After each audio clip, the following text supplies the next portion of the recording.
Good morning friends, you are most welcome to Think Eyes channel. Today we are discussing the Tribal India by Nadeem Hussain, and we are discussing the chapter 3 of Tribal India, in which we are discussing tribes in India, their classification. And now we are discussing economic classification. The classical classification of Adam Smith and the more recent classification of Thornwald and Herkovitz have been applied throughout the world in classifying tribes on the basis of their economic life. The scheme presented by Thornwald is taken as most acceptable in the Indian context as follows. Homogeneous communities of men as hunters and trappers, women as collectors. The Kadar, the Chenchu, the Kharia, and the Korwa are some of the Indian tribes falling into this category. Second one is homogeneous communities of hunters, trappers, and agriculturists. The Kamar, the Baga, and the Birhor are examples of this type from tribal India. Third is graded society of hunters, trappers, agriculturists, and artisans. Most of the Indian tribes fall under this category. The Chero and the Agharia, among so many others, are famous artisans. Fourth is the herdsmen. The Toda and some section of the Great Bhil tribe furnish classic example in India. Fifth is homogeneous hunters and herdsmen. This category is not represented among Indian tribes. The Todas do not hunt, nor do they catch fish or birds. Sixth is ethnically stratified cattle breeders and traders. The Bhutias of the sub-Himalayan regions of Uttar Pradesh breed yaks and are itinerant traders. Seventh is socially graded herdsmen with hunting, agricultural and artisan population. आर्थिक वर्गीकरण Adam Smith का शास्त्रीय वर्गीकरण तथा थर्नवॉल्ड एवं हर्कोविट्स की अभिनव वर्गीकरण का जनजातियों को आर्थिक तौर पर वर्गीकृत करने के लिए सारे विश्व में प्रयोग किया गया है। थर्नवाल्ड द्वारा प्रस्तुत योजना को भारतीय संदर्भ में सर्वाधिक स्वीकार माना जाता है तथा यह निम्न प्रकार है। पहला, पुरुषों के सजातीय शिकारी समुदाय तथा जाल डालने वाले महिलाएं संग्रहकर्ता के रूप में चेंचू, खड़िया तथा कोरवा जैसी कुछ भारतीय जनजातीय श्रेणी में आती हैं।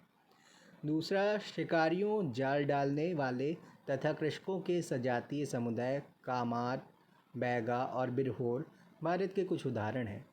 तीसरा, शिकारियों, जाल डालने वाले कृषकों और शिल्पियों के श्रेणीकृत समाज अधिकांश भारतीय जनजातियाँ श्रेणी में आती हैं। चेरों तथा अगारिया तमाम ऐसे जनजातियाँ शिल्पी के रूप में प्रसिद्ध हैं। चौथा, पशुपालक, टोडा तथा भीलों की कुछ उपजातियाँ भारत में ऐसी श्रेणी का शास्त्रीय उदाहरण प्रस्तुत करती हैं। पांचवा, सजातीय शिकारी तथा पशुपालक। इस श्रेणी का भारतीय जनजातियों में प्रतिनिधित्व नहीं है। टोडा शिकार नहीं करते, ना वे मछली या चिड़िया पकड़ते हैं। छठा, नृजातीय दृष्टि से स्तरीकृत पशुओं का प्रजनन एवं व्यापार करने वाले उत्तराखंड के निचले हिमालय क्षेत्र के भोटिया याक का प्रजनन करवाते हैं तथा घुमंतु व्यापारी हैं। सातवां, सामाजिक दृष्टि से श्रेणीबद्ध पशुपालक, शिकारी, कृषक तथा शिल्पी जनसंख्या सहित।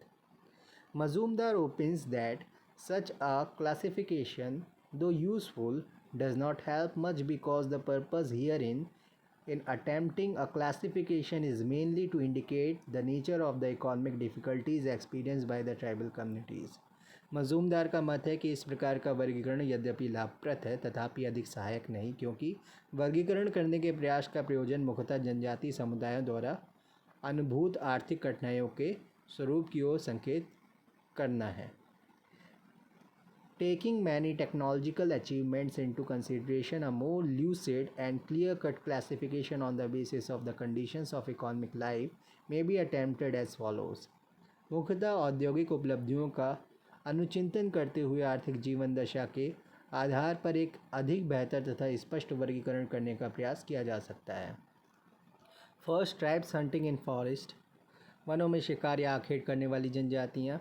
Second, tribes engaging in hilly cultivation, shifting और स्लैश एंड बर्न कल्टीवेशन, पहाड़ी कृषि, झूम, कर्तन तथा दहन कृषि प्रणाली में संलग्न जनजातियाँ।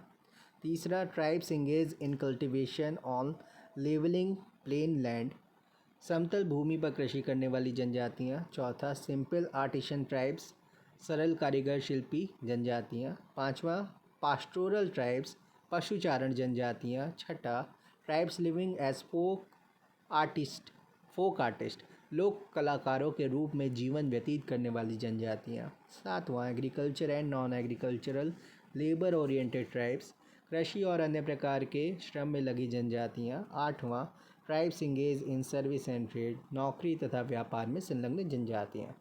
Those tribes who live by hunting in forest earn their livelihood through collection of edible roots and fruits, hunting and fishing. This class of tribes is found mostly in southern India.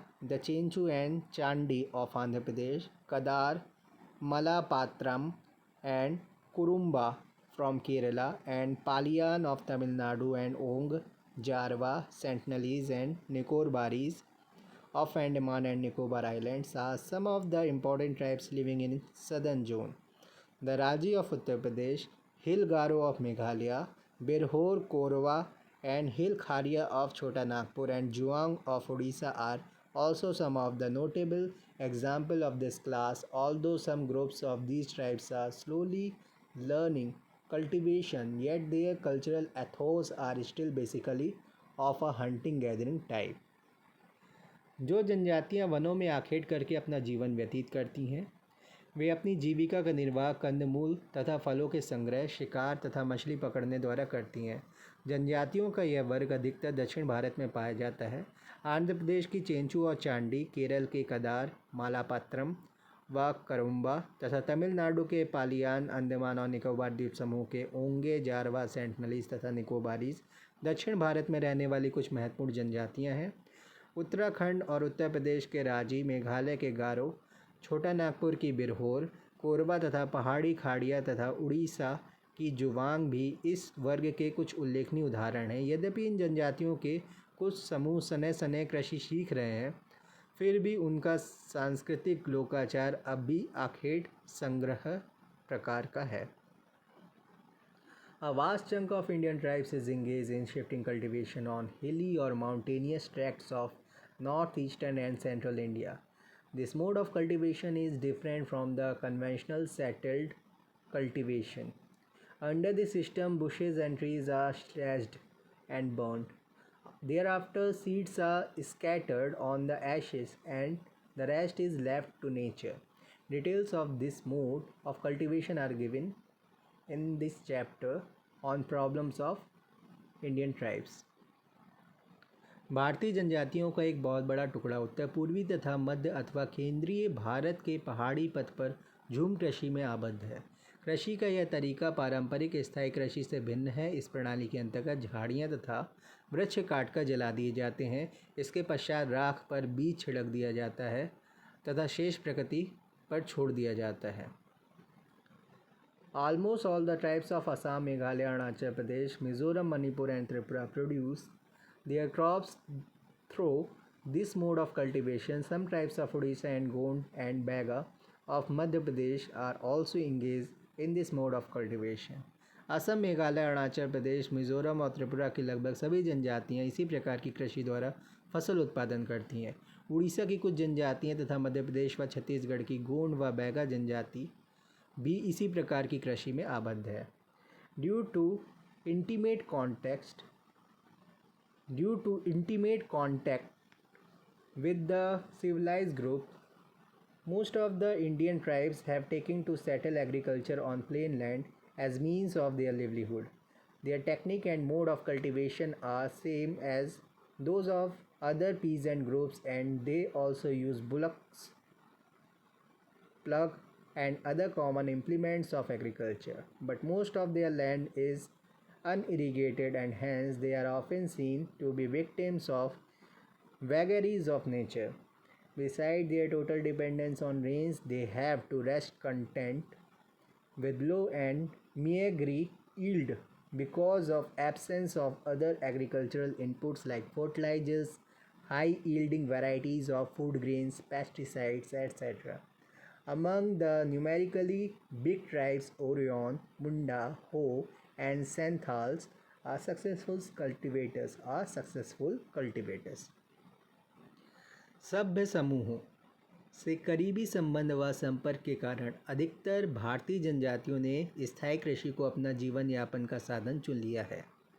उनकी कृषि प्रविधियाँ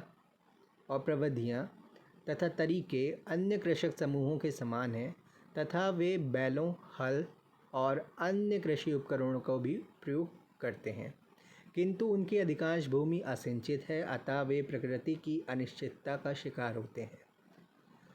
वर्षा पर पूर्ण रूपेण निर्भरता के अतिरिक्त कृषि के अन्य कारक जैसे उर्वरक, उच्च पैदावार वाले अनाजों, कीटाणुनाशक आदि के अभाव में उन्हें निम्न एवं कम उपज से संतुष्टि रह जाना पड़ता है। संख्या की दृष्टि से बड़ी जनजातियों में ओराव, मुंडा, हो तथा संथाल सफल कृषक हैं। Some of the Indian tribes earn their livelihood through cottage industries.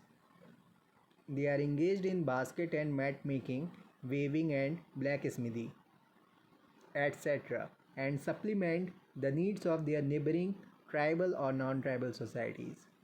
The Gujjar of Kashmir, the Kinnori of Himachal Pradesh work on wood. Asur of Bihar and Agharia of Madhya Pradesh are proficient in iron smelting. The Kolam of Maharashtra are traditional mat weavers, and the Irula of Tamil Nadu make beautiful mats and baskets on bamboo. कुछ भारतीय जनजातियां कुटीर उद्योगों द्वारा अपना जीवन यापन करती हैं। वे टोकरी व चटाई बनाने वाले, कपड़ा बुनने तथा लोहारी के कार्य में आबद्ध हैं तथा अपने जनजातीय तथा अजनजातीय पड़ोसी समाजों की आवश्यकताओं का अनुकरण करती हैं। कश्मीर के गुज्जर, हिमाचल प्रदेश के किन्नौरी लकड़ी का काम करते हैं। बिहार, झारखंड के असुर और मध्य प्रदेश, छत्तीसगढ़ के अगारिया लोहे को गलाने में दक्ष हैं। महाराष्ट्र के कोलाम पारंपरिक चटाई बुनने वाले और तमिलनाडु के इरूला बांस की सुंदर चटाइयाँ और टोकरियाँ बनाते हैं। Totally pastoral tribes are few in number, but Toda of Nilgiri Hills, Gadi and Bakarwal of Himachal Pradesh, Naghesia of Madhya Pradesh, Maldhan of Gujarat, and some other tribes of northern and southern India are notable examples of this class of tribes. It is also worth mentioning that not all the pastoral tribes trade in milk. Some of them rear the cattle like sheep or goat for selling them in a market. जनसंख्या की दृष्टि से पूर्ण रूपेण पशुचारक जनजातियां बहुत कम हैं, किंतु नीलगिरी पहाड़ियों के तोड़ा, हिमाचल प्रदेश के गद्दी और बकरवाल, मध्य प्रदेश व छत्तीसगढ़ की नगेशिया, गुजरात की मल्धान और उत्तरी व दक्षिणी भारत की कुछ अन्य जनजातियां इस वर्ग की जनजातियों के उल्लेखनीय उदाहरण हैं।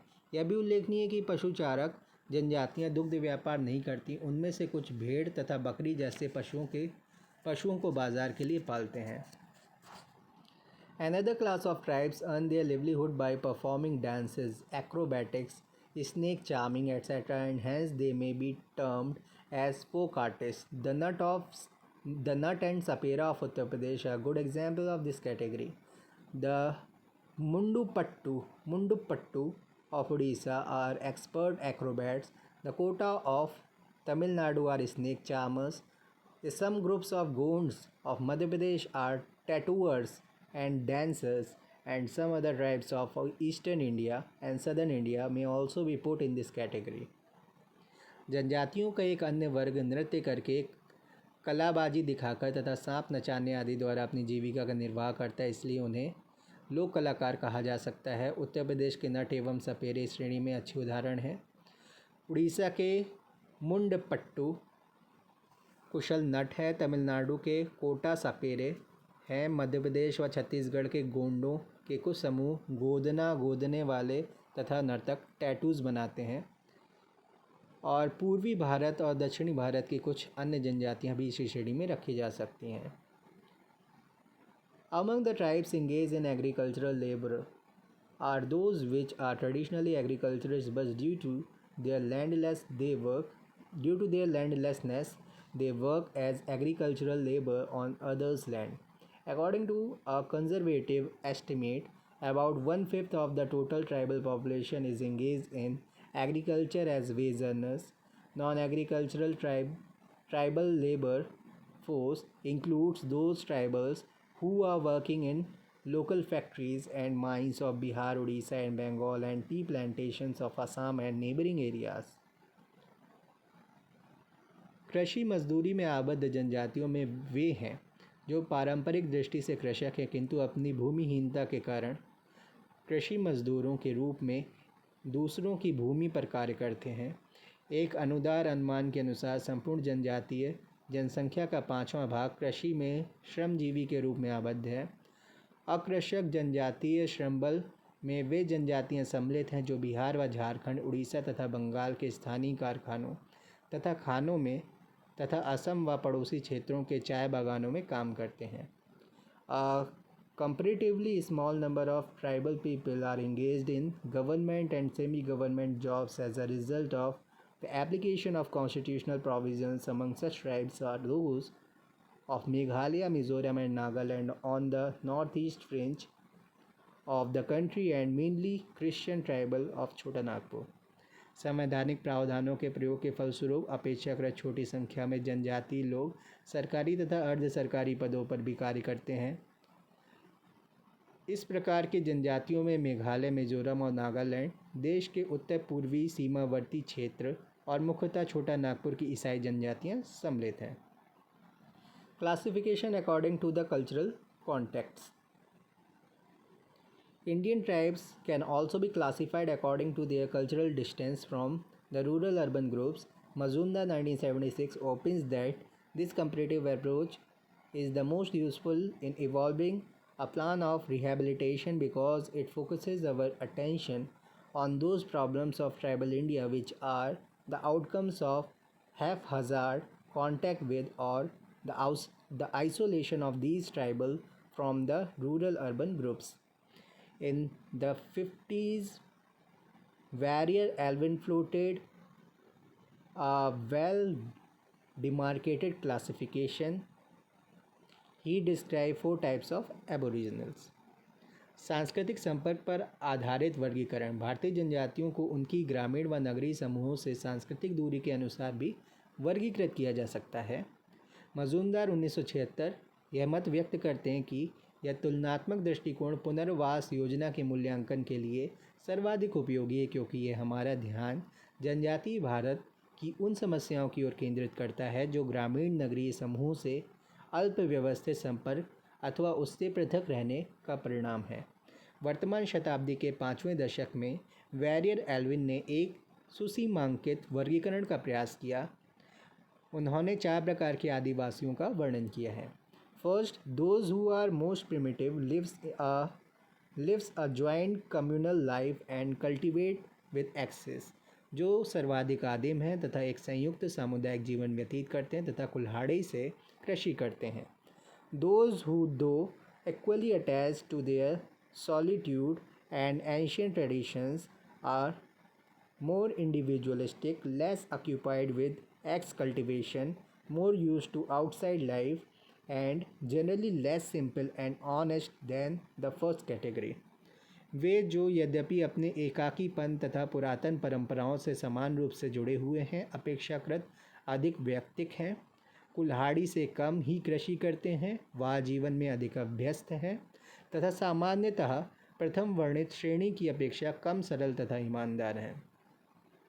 Third one, those the most numerous who under external influence are already on the way out by the loss of their tribal culture, religion and social organization. वे जो संख्या की दृष्टि से सर्वाधिक हैं, जो बाह्य प्रभाव के कारण अपनी जनजातीय संस्कृति, धर्म तथा सामाजिक संगठनों की क्षति के कारण अपनी पहचान खो रहे हैं। And the last fourth one, the tribals like the Bhil and the Naga who are said to be representative of the old aristocracy of the country who retain much of their original tribal life and who have won the battle of the cultural contact. Bhil व नागा जैसी जनजातियां जो देश की प्राचीन कुलीनता की प्रतिनिधि कही जाती हैं, जो अपनी मूल जनजातीय जीवन को बचाए हुए हैं तथा जिन्होंने संस्कृति संपर्क की लड़ाई को जीत लिया है। Majumdar has aptly termed Alvin's classification as the Crusaders' Manifesto. He further maintains that though Alvin's classification helps in presenting the contemporary picture of the class and cultural crisis in tribal India, but as a basis for a program of rehabilitation, it is unacceptable. He moves on to present his own scheme of classification. He moves on to present his own scheme of classification. According to him, the tribal culture fall into three groups. Majumdar ने Alvin के वर्गीकरण को धर्म युद्धकर्ता के घोषणा पत्र की संज्ञा उचित ही दी है। वह आगे कहते हैं कि यद्यपि एल्विन का वर्गीकरण जनजातीय भारत में संस्कृति संकट के समकालीन चित्र की प्रस्तुति में सहायता करता है, किंतु पुनर्वास के कार्यक्रम के लिए एक आधार के रूप में यह स्वीकार्य नहीं है। वह वर्गीकरण की अपनी निजी योजना प्रस्तुत करते हैं। उनके अनुसार जनजातीय संस्कृतियाँ 3 समूहों में आती हैं। पहला, those who are culturally most distant from the rural urban groups, that is more or less out of contact, जो ग्रामीण नगरीय समूहों से सांस्कृतिक दृष्टि से अधिक दूर हैं, अर्थात कमोबेश पृथक्कृत हैं। Second, those who are under the influence of the culture of rural urban groups and have developed discomforts and problems consequently, जो ग्रामीण नगरीय समूहों की संस्कृति के प्रभाव में हैं तथा जिन्हें परिणाम स्वरूप परेशानियों और समस्याओं का सामना करना पड़ा है। Third, those who, though in contact with rural urban groups, have not suffered thereof or have turned the corner and do not suffer anymore, though they may have in the past, because they have now got acculturated into rural or urban culture. Mazumdar disagree with Albins that every contact with civilized world brings misery to the tribals. He takes the stand that our goal should be to take ahead all these 3 types of tribal communities and establish, under planned condition, healthy and creative contacts between them and the rural urban groups. वे जो यद्यपि ग्रामीण नगरीय समूहों के संपर्क में हैं, जिन्होंने ग्रामीण नगर संस्कृति में पर संस्कृति ग्रहण हो जाने के कारण किसी प्रकार का संकट नहीं उठाया और अथवा उन्होंने वस्तु स्थिति को पलट दिया और अब कोई संकट नहीं उठाते, भले ही उन्हें अतीत में ऐसा करना पड़ा हो। मजूमदार एल्विन की इस बात से सहमत हैं कि सभ्य संसार से प्रत्येक संपर्क जनजाति के लिए कष्ट लाता है। वह यह आधार लेते हैं कि हमारा लक्ष्य जनजातीय समुदायों के इन सभी प्रकारों को आगे ले जाना होना चाहिए तथा नियोजित या योजनाबद्ध दशाओं के अंतर्गत ग्रामीण नगरीय समूहों तथा उनके मध्य स्वस्थ एवं सृजनात्मक संपर्क स्थापित करना चाहिए। The Indian conference of social work 1952 appointed a tribal welfare committee that suggested the following classification. Bharatiya Samaj कार्य अधिवेशन 1952 के पश्चात एक जनजातीय कल्याण समिति गठित की गई जिसने निम्नलिखित वर्गीकरण का सुझाव दिया। पहला, ट्राइबल कम्युनिटीज़ जनजातीय समुदाय। सेमी ट्राइबल कम्युनिटीज़ अर्ध जनजातीय समुदाय। अकल्चरेटेड ट्राइबल कम्युनिटीज़ पर संस्कृतिकृत जनजातीय समुदाय। एंड टोटली एसिमिलेटेड ट्राइब्स पूर्ण रूपेण आत्मसात्कृत जनजातियाँ। Classification based on religious beliefs. The major religions of India have variably influenced various tribal religions and pantheons, and only those tribal communities still maintain their native religious beliefs with purity who are leading an almost isolated social existence in dense forest. On the basis of the latest census data of the tribes may be classified into followers of the following religions: Hinduism, Christianity, Buddhism, Islam, Jainism and other religions. धार्मिक विश्वासों पर आधारित वर्गीकरण भारत के मुख्य धर्मों ने विभिन्न जनजातीय धर्मों तथा देवकुलों को विविध रूप में प्रभावित किया है तथा केवल